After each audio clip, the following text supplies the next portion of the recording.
जाने माने राजनेता अरुण नेहरू का बीती रात निधन हो गया। वो 69 साल के थे।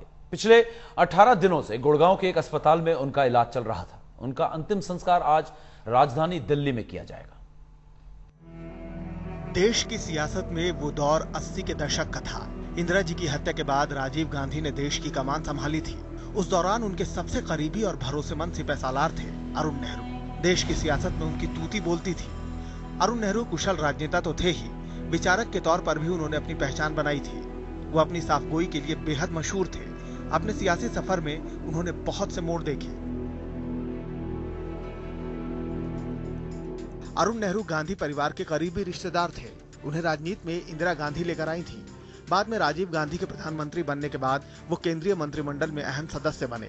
उन्हें 1984 में गृह मंत्रालय जैसा अहम पोर्टफोलियो दिया गया था। हालांकि बाद में राजीव गांधी के साथ उनकी दोस्ती में दरार भी आ गई। बोफोर्स कांड के खुलासे के बाद अरुण नेहरू ने कांग्रेस छोड़ दी थी। वो वीपी सिंह के साथ जन मोर्चा में शामिल हो गए थे। उस दौरान कहा तो ये जाता था कि वीपी सिंह अगर जन मोर्चा का चेहरा है तो अरुण नेहरू उसका दिमाग। वीपी सिंह के उस पूरे आंदोलन की रूपरेखा अरुण नेहरू ने ही तैयार की थी। अरुण नेहरू कुल मिलाकर 3 बार सांसद चुने गए।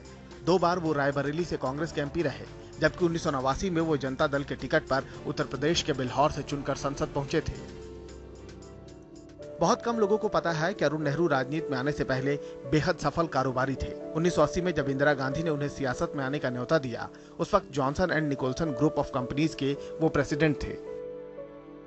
अरुण नेहरू का जन्म 24 अप्रैल 1944 को लखनऊ में हुआ था।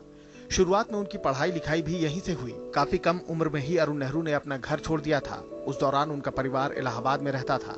बाद में उन्होंने अपना कारोबार शुरू किया। 20 साल की उम्र में अरुण नेहरू बेहद सफल कारोबारी बन चुके थे।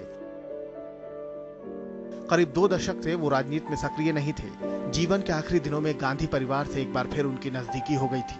इस बार जब वो अस्पताल में थे तो उन्हें देखने प्रियंका और सोनिया गांधी भी पहुंची थी। आज उनका अंतिम संस्कार दिल्ली के लोधी शमशान घाट पर किया जाएगा।